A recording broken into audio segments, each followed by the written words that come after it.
This episode was sponsored by Critical Dice and the Endless Bag of Dice.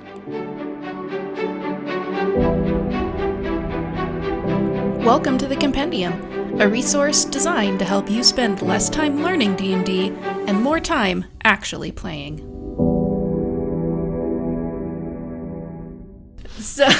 So we've got one last question here before we wrap up this episode. I saved the best, or I guess you could say worst, for last. And this is one that came up probably every 2 to 3 people. I mean, this was the heavy hitter. And can anybody guess what the biggest challenge is when it comes to playing D&D? How to ask someone to leave your table. Scheduling. No. Oh, yes. Scheduling a how to get D&D people session. at your table.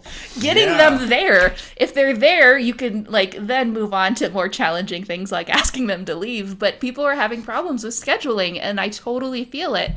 Especially because a lot of us are adults, and contrary to common belief, we are not all just like people that live in our parents' basement with no job or no life. Like, we've got jobs, we've got things to do, and so coordinating all of us adults at one time can be a little bit challenging. And that's the number one challenge that people, from what I've seen, tend to face is scheduling. So what have you guys done to try to overcome or deal with scheduling conflicts, or getting people together, on a frequent enough basis that your story can feel like it's actually moving and unfolding? I would say set that expectation in the beginning, kind of like we were talking about earlier. Like, hey guys, we want to play every week, every Thursday. Coordinate with your families like how you can. Like, for us, it's perfect because that Thursday night is one of my guys' nights away from the kids, and then his wife gets Tuesday night.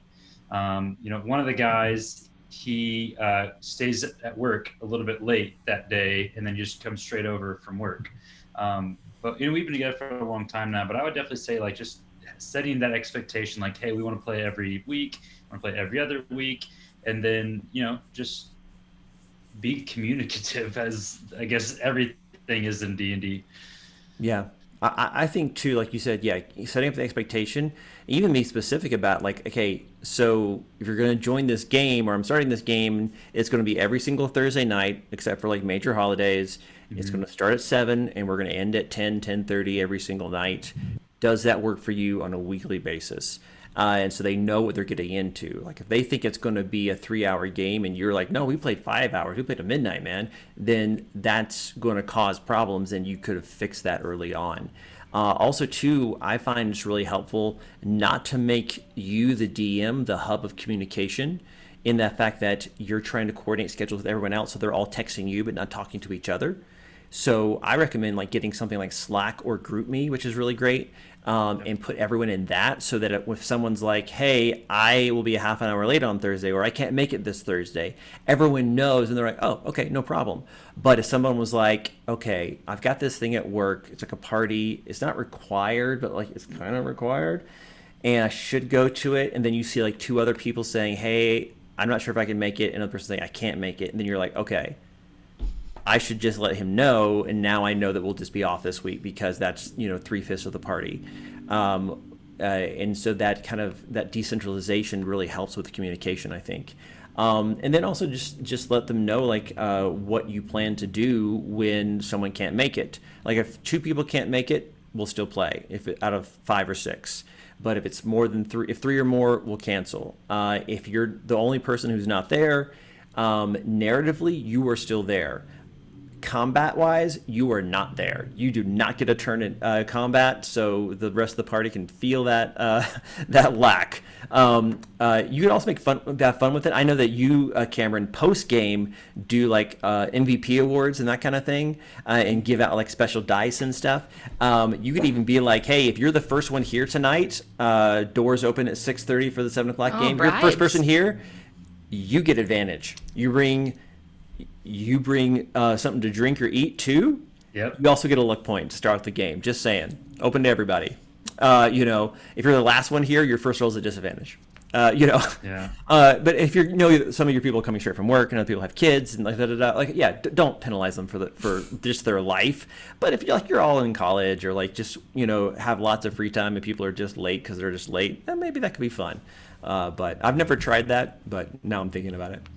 Don't set yourself up for failure though, because like if Yeah. you know that if you got a buddy who's super into D&D and you want to start this campaign, and you know that like he's not going to be a reliable person to be there every week, then just know that starting there, and don't expect him to be there every week.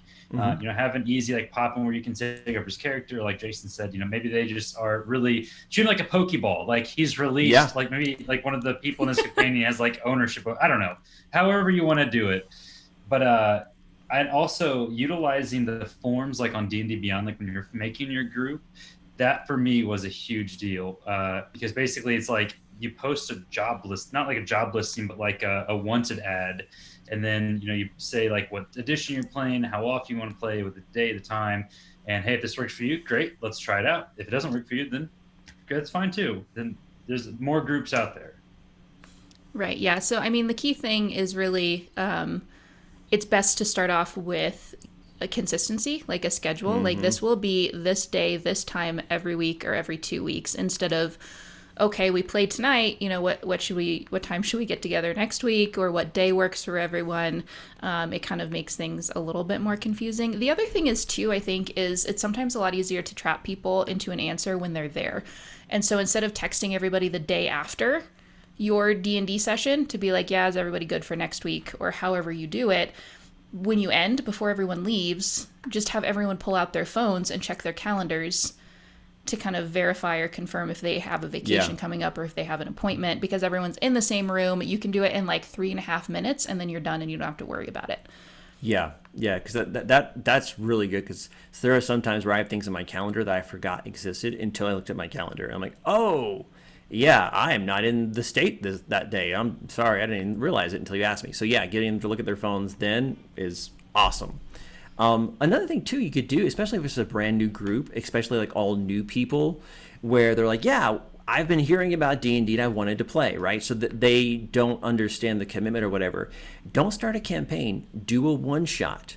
In fact, if you're having trouble consistently with all the schedules aligning and you feel like, well, I think these two people are going to actually drop out, but then like there's this other guy who wants to bring his friend who might be really great, I don't know, and that normal group is not yet solidified, do a couple weeks of D&D, especially for brand new players, to give them a different variety of play styles and settings and kinds of adventures. And then when that group locks in, or they particularly enjoy one of the one-shots, that became episode 1 or session 1 of your new campaign. Because now you got them and now they're really involved in the story. And if they end the session with a bunch of questions and saying, well, hey, can we play this next week too? There's your campaign. Right, yeah. And I mean, even just letting people, like if they're brand new, like, hey, just this is what time we're playing, come sit and hang out. Yep. And then if they hang out and they like it and the schedule works, then they can join in. Or if there's that one person that like is really, their schedule is just all over the place because of their work or whatever, like maybe they're just the NPCs in your campaign whenever they're able to show up, right? You just tell them like, they sit next to you and you give them the character cards like you have, Cameron, and you're like, okay, you're going to be all of the people in combat tonight. You're going to be this NPC. Here's the information you need to know. And they can still engage, they can still have fun, but they're not necessarily invested in the story or hurting the party in the same way if they're not there for that extra help during combat or some of those scenarios. Yeah. I like that. All right. Do you guys have any final words of advice for people that are feeling challenged or have challenges playing D&D to finish out this episode with? At the end of the day, it's all a game. You're here to have fun and enjoy each other's It's just company. a game. Game. It's so easy to forget that. Yeah. And it's you put your heart and soul into it, and you know what? If your players didn't act the way you expected them to, or didn't turn out the way you wanted it to, then that's okay. That's totally fine. Yeah. And I would say too, kind of more meta, not a piece of advice, but if you have watched or listened to this episode and hoping we would answer a specific question and we didn't, please reach out to either the Compendium on Instagram, send a message. You can send a message to me at Critical Dice on Instagram. We check all of those messages and just say, hey, I listened to the episode. What about this? and maybe we can give you advice right then or there, or maybe we'll end up doing a second episode of this, a few months down the line, and have Cameron come back, or some other guest, and do some more of these. So, but reach out to the DMs who have come before you.